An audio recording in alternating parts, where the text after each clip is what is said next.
Welcome to this week's Birkbeck Connections video interview. Birkbeck Connections in Organisational Psychology aims to bring our professional community together to connect, share the latest evidence and trends in practice so that we can learn from each other. We invite academics, current students, alumni and anyone working across the profession and related professions to join us on our journey.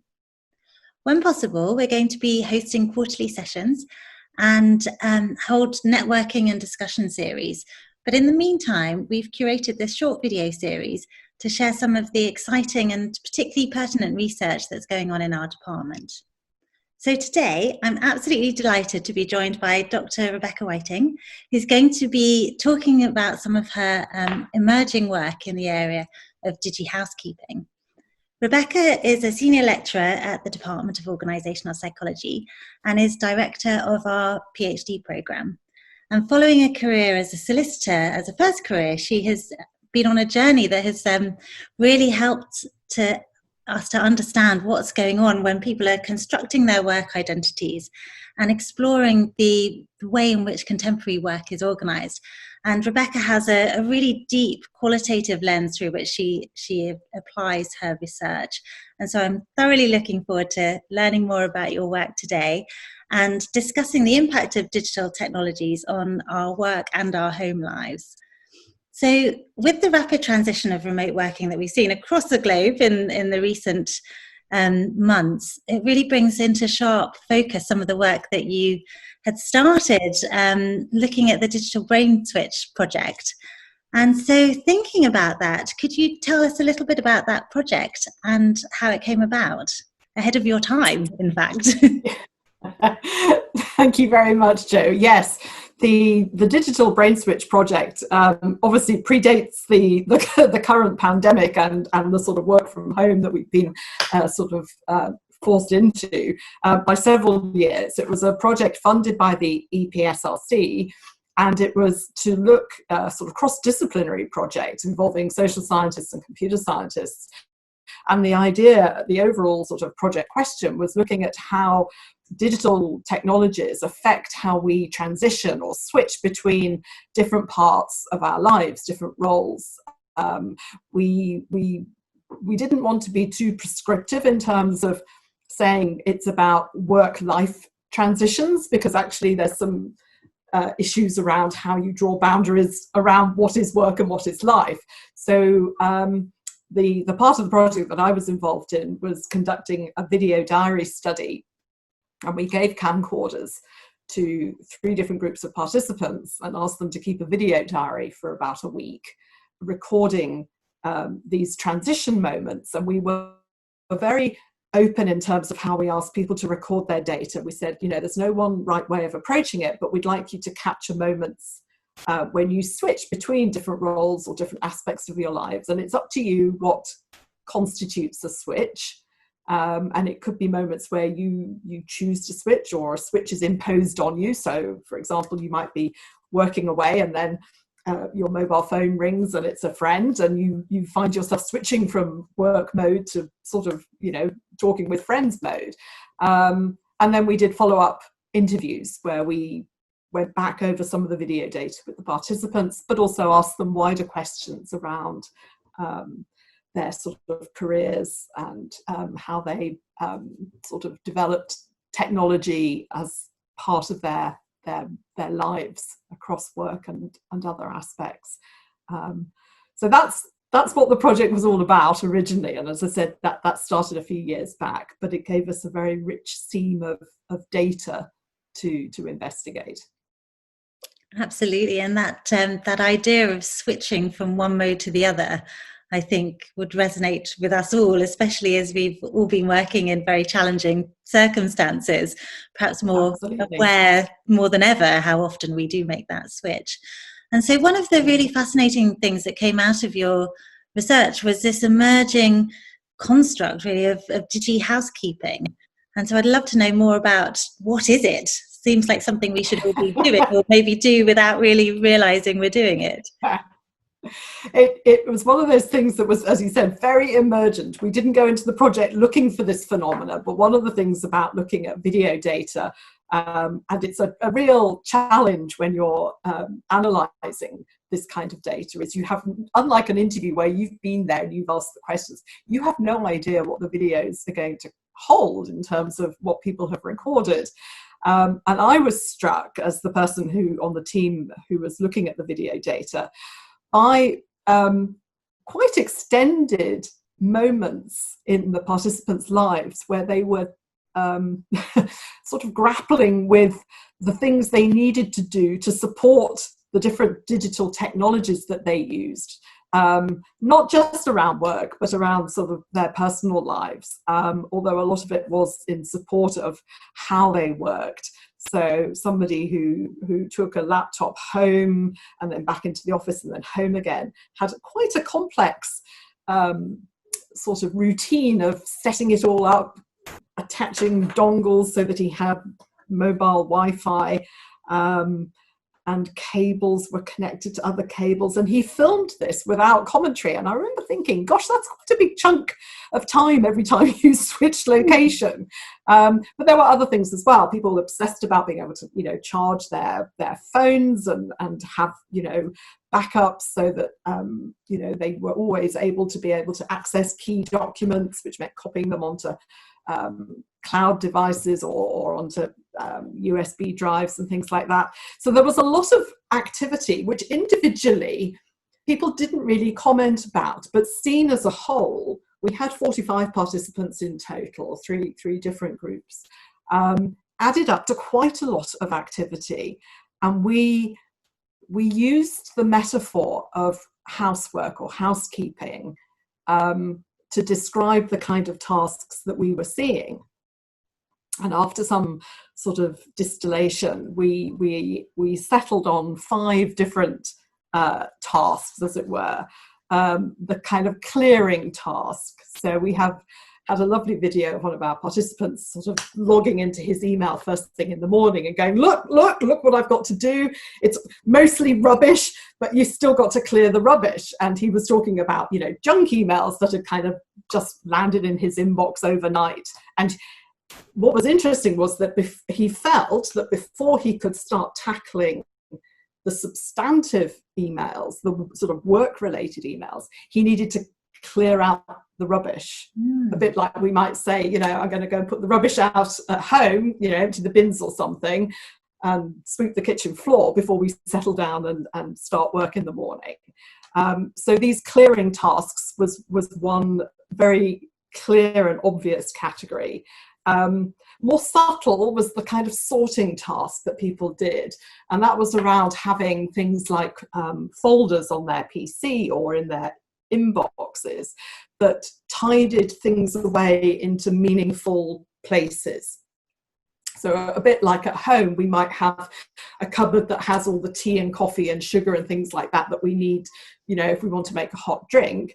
That's a meaningful categorization that we make around, you know, household provisions. People had emails, as I said, sorted into folders that were meaningful for them. So perhaps around different projects that they were working on, or personal versus work or something like that. So there was this kind of sorting process, and that was the second sort of task. The third was preparing, keeping your devices up to date and ready for use. And that involves obviously downloading new versions of software. How many times have any of us gone to use something like Skype and discovered that it's either uninstalled itself or there's a new version that has to be downloaded before you can implement it? So again, there was this kind of sort of preparing task and keeping mobile phones charged. You know, I think many of us have rushed out of the house and thought, oh heck, you know, my phone's hasn't got much charge, must make sure I've got the lead with me so I can charge it whenever I get to somewhere. And indeed, we've begun to see a kind of infrastructure in the public spaces that enable us to charge devices whilst we're, you know, in transit in places. So there's beginning to be a little bit of an infrastructure around that. The fourth area was what we call provisioning. So just as we might obviously buy groceries for home and all the things that we need to enable a household to keep functioning, People had to buy replacement devices when they broke or needed replacing, and that took time. And it's not just the act of buying replacements, it's then the commitment that you have to make to understanding how it works. So we had a participant who said, you know, her mobile phone had broken, her provider had given her a replacement, but she had to sit down with an instruction book and try to figure out how to use its key functions, all of which was taking her away from her sort of real work. And then the last area was troubleshooting. So much as we might have a list of electricians or other kind of repair women who could come and service household appliances, because we anticipate that they might go wrong, we found participants anticipated lots of problems with the technology that they relied on to be able to work in lots of different locations. So one of our student participants who was doing a PhD was working at home. Sometimes he worked on campus, sometimes he worked at home, and he sits down and says, I've got no internet. But he's anticipated this.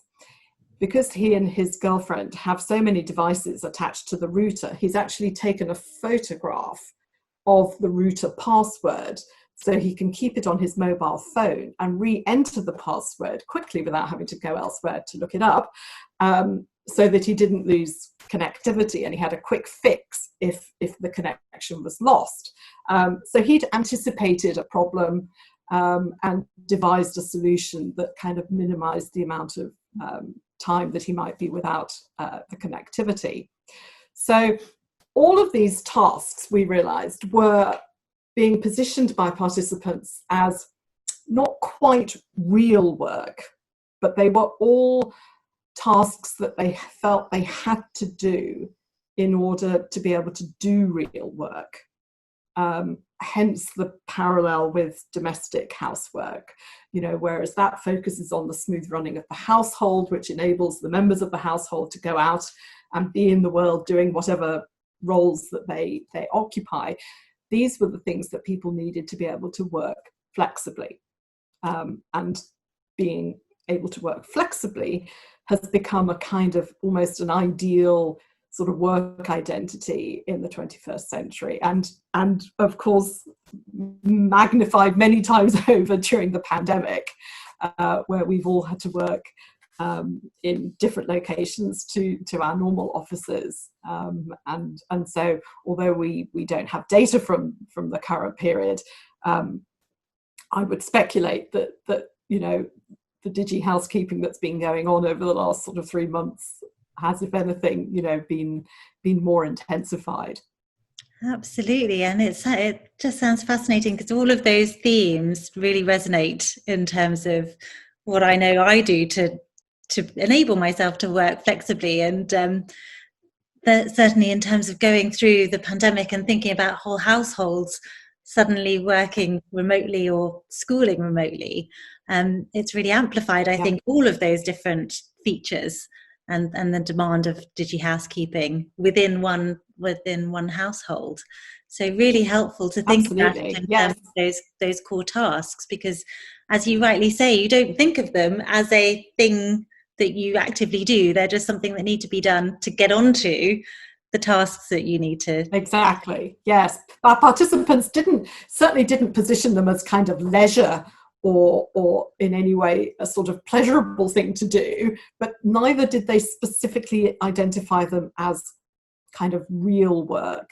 And that was what was interesting, was that we found that it turned out that this was about a boundary, but instead of it being a boundary between sort of work and family or something like that, it was a boundary between real work and not real work. And I think one of the things that I've heard you mention before is the idea of invisible housework. And that really rings in terms of how, particularly with gender differences and the invisible load that many women feel in terms of the load within the house. And I think there are some reports, aren't there, that gender difference is slightly more equal actually through the pandemic, but still certainly the emphasis is on the woman doing the majority of the housework. How did you find that within the Digi world? Was it Yes. their Well, experience? this was quite interesting, and it was something that came up when the paper itself was being reviewed, because I think because of our use of the domestic housework sort of metaphor, that, as you said, has primarily been or traditionally been identified as a kind of female role, and maybe the balance is better addressed now, but that's traditionally been the positioning of domestic housework, and not classed as kind of proper work, not remunerated, and somewhat invisible. However, when you think about it, men and women both use the kind of devices that we were looking at: tablets, laptops, smartphones. So perhaps unsurprisingly, we didn't find any gender differences in the Digi housework. Both men and women were undertaking it. Both undertook the same kind of Digi housekeeping tasks. I guess one of the areas that could be investigated further is that obviously our study wasn't specifically set up to look at this phenomenon, because it was an emergent finding. And one of the things, as you rightly said, around the pandemic has been the taking on of essentially a whole new role for parents, which is homeschooling, looking after children who've suddenly had to embrace carrying out schoolwork from home. And it's quite possible that some aspects of children's devices and their Digi housekeeping might disproportionately fall on mothers rather than fathers to support. That would make a fascinating sort of follow-up study. And insofar as women may disproportionately take up opportunities for working flexibly, through sort of official flexible working arrangements in the workplace, then they may be disproportionately affected by the need for Digi housekeeping. So there's quite a lot that one could investigate further in sort of follow-up studies there. Yeah, that sounds fascinating. And I was wondering, you mentioned at the beginning that you looked at 3 groups of participants. Were there any particular implications that came through in terms of how things played out differently for those individuals?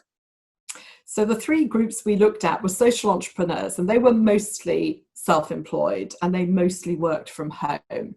The second group were office workers, and they were employees in a sort of, traditional office sort of knowledge working environment, physically went to their offices. Although, as it happened, and we didn't recruit for this and we didn't necessarily anticipate this when we were sort of selecting the 3 groups, I think without exception, they all exercised some degree of flexible working arrangement through their employment contracts, whether it was a job share or sort of extended hours or working one day from home or something like that. They all had a degree of flexible working. It made them in some ways, slightly less distinct from the self-employed social entrepreneurs than we'd perhaps anticipated. And then the third group were university students aged between 18 and 25. And we thought that they would have perhaps a more blended identity, that they would be mostly on campus or in student accommodation. Again, perhaps less fixed boundaries around different aspects of their lives, because the student identity does sort of incorporate both the sort of social and a study aspect. And quite a lot of them did a bit of part-time work or voluntary work as well. And of course, they're the sort of graduate workers of tomorrow. All 3 groups did Digi housekeeping. They all did the 5 tasks that we identified. But I think in terms of the implications, to go back to your question, if you're self-employed, it seems important to recognize that you're doing Digi housekeeping, and that all the participants sort of saw Digi housekeeping as their responsibility.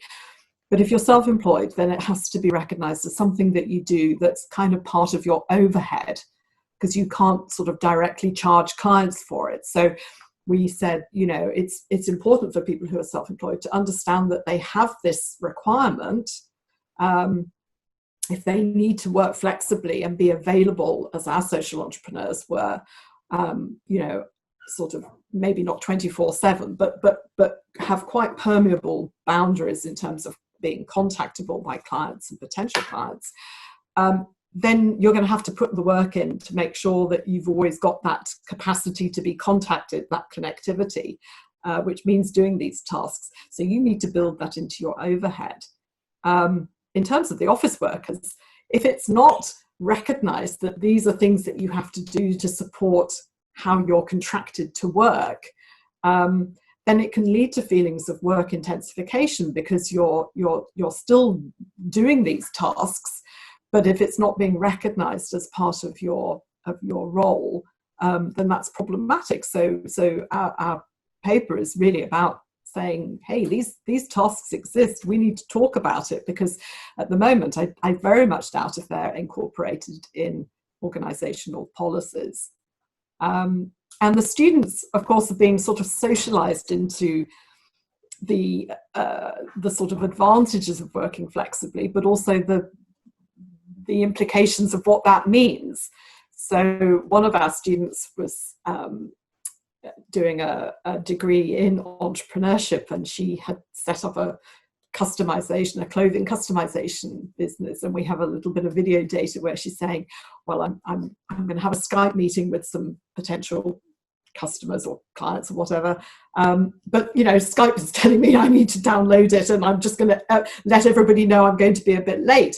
And we sort of speculated that this is a bit like sort of washing your dirty linen in public, because those of us who are more familiar know about, you know, the need to make sure that the software that you're going to need to participate in meetings is fully loaded and working before you start. So she was learning that, you know, that was something that she needed to take responsibility for. But of course, these are people who are not yet, you know, in the sort of graduate workplace, but they will enter the workplace already with this sort of expectation of being able to work flexibly. So they also need to know about, you know, what the implications of that are, whether they choose an employed or a self-employed route. Yeah, it's just so interesting to think about how we just take for granted that these things happen, and we don't factor them into our diaries necessarily, and we don't factor them into charging clients or thinking about how our employer rates and encourage us to behave in ways that keep ourselves up to date and our systems up to date. So I think really important things to think about from both an individual perspective, but also those that are managing IT systems, those that are looking at performance management and workforce planning. Actually, that feels like there are hundreds, thousands of man hours that are not accounted for in any organisation. Yes. And we obviously some Digi-housekeeping tasks are directly a result of sort of organisational policies. So I can think of another participant who did a job share, and she filmed herself at home on a day when she wasn't working, and she said, I'm just going to go into my work email account and do a bit of clearing. So she was deleting some emails, moving attachments off, just to create space, because her organisation only allocated a limited amount of space for each employee's inbox. And if it filled up, particularly as, you know, on days when she wasn't, you know, working, it would mean that it then sent out message, you know, inbox full messages to senders of new emails. So she had to do a sort of preemptive strike to clear her inbox out. And that was entirely because of her organisation restricting the size of her inbox. So you can really see the connection between organisational policies and directly, you know, impacting on particular Digi-housekeeping tasks. Absolutely. And so where next then? You've discovered this new phenomenon. It feels like it is going to gain ground and certainly be something that we've all, when you were mentioning how mothers have perhaps taken on the load of their children's digi-housekeeping as well, that's certainly something I have been living very keenly over the last couple of months, having 3 extra loads of digi-housekeeping to do. Absolutely. But in terms of where next and what you want to explore and what you see the priorities are, what lies ahead? It's so many different kind of avenues that we could pursue, and obviously the pandemic and working from home has made it all feel even more kind of urgent that we understand this concept a bit better. There may be some differences between different groups in terms of how it plays out. We can really at this stage only speculate, but that's certainly one area that I'd like to pursue, not least because I have a hunch, and actually I got into an interesting Twitter exchange last week about this, when somebody talked about Tony Blair in the context of domestic housekeeping, because I think maybe he'd just given an interview where he said he hadn't, I don't know, cooked a meal or cleaned a work surface since becoming prime minister,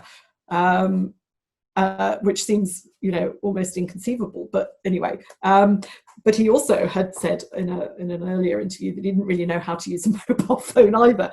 And we thought when we wrote the paper that there probably were a class of person who had the resources to pay others to do the sort of digi-housekeeping for them, either directly or indirectly. And indirectly, I mean, because they have a job which comes with a secretary or executive assistant or some sort of administrative support, where a lot of these tasks somebody else has access to sufficient devices to be able to do a lot of the tasks for them.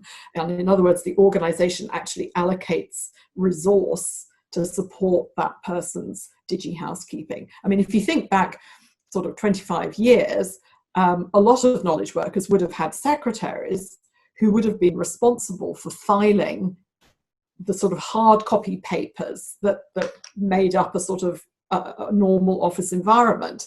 Because we now create most of those documents ourselves and they're on our laptops and PCs, we are then responsible for filing them, or that sorting process that we talked about. But I suspect there are some people in sufficiently senior positions who still get that kind of organizational support. And there may be people who are just wealthy enough to be able to pay others to do some of these tasks for them. It's difficult in some instances because devices, of course, have passwords and things, so a lot of things can't be delegated to others. But there may be some categories of person who get support. So that could be a new sort of dividing line between those who have support for this and those who don't. So that's one area. But certainly, I think the kind of the potential for there being some sort of gender differences around other household members like children and their digi-housekeeping, I think would be really interesting to check out as well. So those are just two. I'm sure there are others. Also, because this was a qualitative study, we don't really have any data on sort of a systematic assessment of how many hours people spent, because we picked this up by looking at their videos. But it would be quite useful, I suppose, to have a more kind of quantitative approach to actually capturing the amount of time. The ironic thing was that our participants, as I said, rarely commented on it as a kind of, in terms of categorizing it as a particular type of task, but they took pleasure in being able to do it efficiently by using small amounts of time to say, oh, I'm on the train, I've got 10 minutes, I'll just sort out my folders, or I'll just do a bit of filing. They really sort of enjoyed the efficiency, but also it was a way of downplaying the amount of time that it takes. If you break it down into sort of small segments across the day, it's easy to dismiss it as, oh, it was just 5 minutes here, 5 minutes there. But for me, watching all those videos, you could see how it added up to something a lot more substantial. Absolutely, and it sparks so many questions in terms of impact on just our ability. I see endlessly people walking past my house but looking at their emails, and knowing that I sometimes think I'll just nip to the shop and I'll clear my emails on the way, thank goodness I haven't fallen over yet. But just how many opportunities to relax and restore that we maybe are missing because we are doing some of these tasks in short. Absolutely. Yeah. Yes. Fantastic discovery of a phenomenon, but also so many more questions that we ask. So I'll pause us there. Thank you so much for your time. Really interesting to hear about that journey, and the methods that you use as well to uncover some of these themes and findings are so rich and different to the way that organizational psychology often approaches research. So I hope maybe in a future series we can have a chat about different research methods and explore that in a different way. So thank you ever so much for your time and sharing your story with us. And this concludes our interview series, our first interview series through Birkbeck Connections. We are planning in the autumn to run a series on inspiring careers. So we will be interviewing some leading and some newly qualified organizational and occupational psychologists, and learning more about their career journey. I think everyone has a very different journey through their profession, and it's always interesting to hear how other people have navigated their careers. So I hope you'll join us for that, and thank you ever so much for your time.